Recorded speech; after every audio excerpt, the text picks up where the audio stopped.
खबर आ रही है सूरत से। सूरत में रिंग रोड स्थित जय श्री राम मार्केट में भागीदारी में कारोबार करने वाले पांडेसरा के राजस्थानी व्यापारी ने भागीदार की बहन पर नियत बिगाड़ी और उसे भाई को भागीदार से निकालने और जान से मारने की धमकी देकर जबरन शारीरिक संबंध बनाए। इतना ही नहीं, निजी मैसेज भी व्हाट्सएप पर वायरल कर दिए थे, जिससे विवाहित ने लिंबाद पुलिस थाने में तहरीर दर्ज करवाई थी, जिसके आधार पर पुलिस ने व्यापारी को गिरफ्तार किया था। लेकिन व्यापारी ने हाईकोर्ट से अग्रिम जमानत पर रिहा हो गया। लिंबाद पुलिस सूत्रों के मुताबिक लिंबाद इलाके में रहने वाली मनीषा का ब्याह साल 2015 में वापी गुजरात में हुआ था। 2 साल के बाद मनीषा अपने पति के साथ सूरत रहने आ गई थी।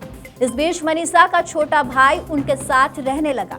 इलाके में रहने वाला राजस्थानी परिवार कपड़ा मार्केट में नौकरी कर गुजारा चलाते थे। दीपक का संपर्क मूल राजस्थान के बाड़मेर जिले के चौहटन निवासी तथा हाल पांडेसरा बमरोली ब्रिज के पास डीमार्ट के सामने स्थित भोजराज रामेश्वर हिल्स निवासी भवानी शंकर माहेश्वरी से हुई थी। दोनों की मित्रता होने के बाद रिंग रोड जय श्री राम मार्केट में भागीदारी में कपड़े की दुकान शुरू की थी। इस दौरान भवानी शंकर का दीपक के घर आना जाना रहता था। इस दौरान उसकी मुलाकात दीपक की बहन मनीषा से हुआ था। छोटे भाई को व्यापार में लगा देने की लालच देकर मीठी मीठी बातों में फंसाकर शारीरिक छेड़छाड़ करता था। अक्टूबर 2017 में भवानी शंकर दीपक का टिफिन लेने के बहाने घर गया था। उस समय मनीषा घर में अकेली थी। विकृत मानसिकता के भवानी शंकर ने जोर जबरदस्ती कर मनीषा के साथ शारीरिक संबंध बनाए। उसके बाद पति को बताने तथा भाई को भागीदारी से निकालने की धमकी देकर मौका देखकर शारीरिक संबंध बनाना जारी रखा। 3 वर्ष तक मनीषा के साथ शारीरिक संबंध रखने के बाद अपने पति को शक होने की आशंका के चलते मनीषा ने संबंधों को हमेशा के लिए खत्म करने को कहा। इस बात पर आवेश में आकर भवानी शंकर माहेश्वरी ने मनीषा के साथ संबंधों के मैसेज को व्हाट्सएप ग्रुप पर वायरल कर दिए थे, जिसकी जानकारी मनीषा के पति को होने पर मनीषा ने भवानी शंकर के साथ चल रहे संबंधों की हकीकत अपने पति को बता दी। अंत में पति का सहयोग मिलने पर मनीषा ने दिनांक 17/10/2020 को छोटे भाई के भागीदार भवानी शंकर भोजराज माहेश्वरी के खिलाफ लिंबाद पुलिस थाने में छेड़छाड़, बलात्कार, धमकी व मैसेज वायरल कर बदनाम करने की शिकायत की। शिकायत के आधार पर जांच कर रहे पीएसआई आरडी नीनामा ने आरोपी भवानी शंकर को गिरफ्तार किया था, लेकिन व्यापारी ने हाईकोर्ट से अग्रिम जमानत पर रिहा हो गया। अब पीड़िता न्याय के लिए गुहार लगा रही है। मेरे भाई की पार्टनरशिप में दुकान थी जय श्री राम मार्केट में। उसके बाद वहाँ से चेंज करके RRTA में दुकान की दूसरी पार्टनरशिप में। वो पार्टनर का नाम है भवानी शंकर महेश्वरी, भवानी शंकर भोजराज महेश्वरी उसका नाम है पूरा। और वो मेरे भाई का पार्टनर था। दोनों ने पार्टनरशिप में शॉप की थी। अक्सर हम दुकान पे टिफिन देने जाया करते थे, तो हम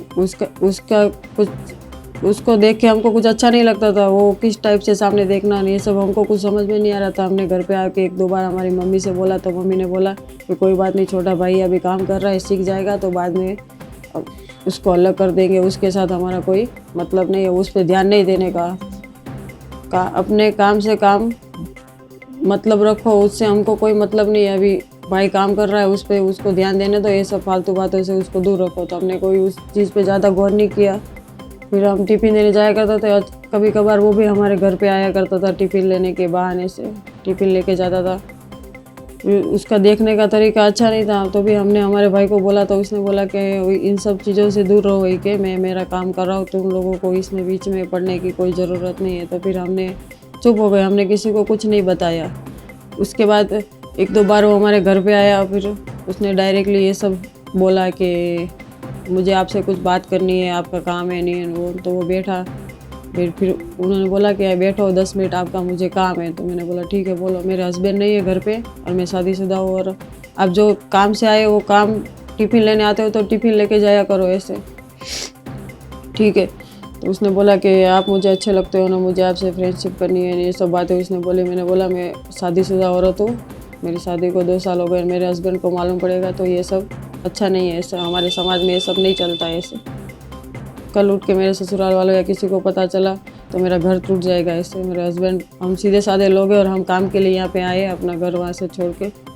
उसने बोला कि मैंने तुम्हारे भाई के मेरे साथ तुम्हारे भाई ने पार्टनरशिप में शॉप की है, तो तुम चाहते हो कि तुम्हारा भाई आगे बढ़े, तो तुम हमारा काम करो, हम तुम्हारा काम करेंगे। तुम्हारा भाई छोटा है, मैं उसको सब काम भी सिखा दूंगा सब काम, और उसको पार्टनरशिप में सपोर्ट भी करूँगा, और तुम्हारे घर पे भी सपोर्ट करूँगा। ये सब बातें बोल के मैंने बोला नहीं, ये सब चीज़ मेरे से नहीं होगी, तो कि 1-2 बार मेरा काम कर दो, फिर उसके बाद तुमसे नहीं होगी तो तुम किसी और से मेरा काम करवा देना। ऐसे तुम्हारे आसपास में कोई रहता हो, कोई फ्रेंड वगैरह कोई भी हो, ऐसे करके मुझे ये सब बातों में वो दबाने लगा। बोला पार्टनरशिप में इतने पैसे लगाए हैं, मैंने हाथ ऊपर कर दिए तो तुम्हारा क्या होगा, तुम्हारा भाई रोड पे आ जाएगा, ऐसे करके हम मेरे को दबाने लगा।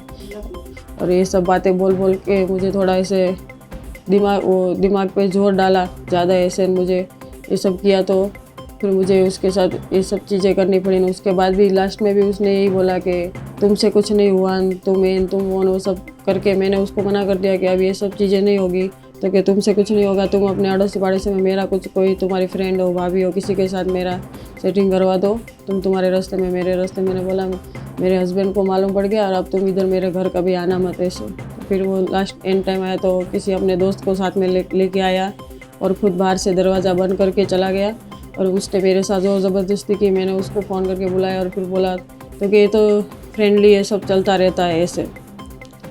उसने ऐसा बोला। मैंने बोला हमारे घर पे आप इसलिए किसी को लेके आते हो कि कोई हमारे साथ ज़ोर ज़बरदस्ती करो और आप यहाँ से चले जाओ, इसका मतलब क्या होता है कि आप हमारी मजबूरी इतनी भी नहीं है कि हम किसी के भी साथ कुछ भी करेंगे। आपको कुछ समझ में आता है कि नहीं कि मेरा फ्रेंड था ने ऐसे ही मस्ती किया होगा, मैं उसको समझा दूंगा नहीं है वो सब देख के मेरा दिमाग बहुत ख़राब हुआ। तो मैंने अपना पूरा हाथ काट दिया। फिर वो मेरा हाथ काटा हुआ देखा, इसके बाद वो थोड़ा सा डर गया। फिर वो वापस आया मैंने वापस आया फिर मेरे को दबाने लगा, धमकी देने लगा कि तुमने ये सब करके मुझे डरा रही हो नहीं है वो। मैंने बोला ये हकीकत है, मेरे से ये सब बर्दाश्त नहीं होता है, तुम किसी को भी लेके मेरे घर पे आते हो ऐसा।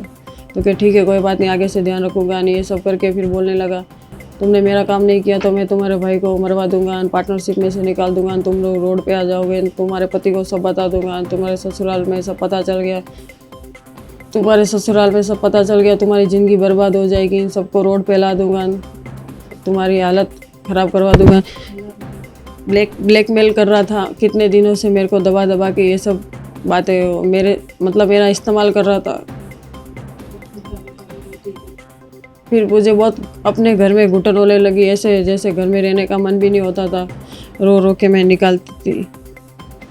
अभी क्या हुआ? कार्रवाई की ना, आप लोग पुलिस स्टेशन जब कार्रवाई की तो कितने टाइम हो गया कार्रवाई की? एफआईआर कब की? एफआईआर की 17 अक्टूबर को हमने लिम्बाज पहले हम कापोद्रा पुलिस स्टेशन गए थे, वहाँ से हमको बोला कि आपकी एफआईआर यहाँ पर नहीं होगी, आप जहाँ रहते थे वहाँ से आपकी एफआईआर होगी। वहाँ से कौन से साल में एफआईआर? हमने 17 तारीख अक्टूबर 10वां महीना और 2020 में हमने एफआईआर की थी लिम्बाज पुलिस स्टेशन में। तो अभी तक कार्रवाई कहाँ हुई? आरोपी अरेस्ट हुए? नहीं, आरोपी भी अरेस्ट नहीं हुआ, उसको वो क्या बोलते आगोतरा जामीन भी मिल गया। वो यहाँ से मैडम ने हमारा बयान लिया था कोर्ट में से, सूरत में से, ऐसे मैडम ने उसके खारिज कर दिए जामीन। फिर वो अहमदाबाद गया हाई कोर्ट में, वहाँ से उसको जामीन मिल गए। तो इसमें मेरे को तो कहीं न्याय मिला नहीं। अब मैं आके क्या करूँगी? मेरी तो पूरी ज़िंदगी बर्बाद हो गई, मेरा एक बच्चा है, उसका मेरा क्या होगा?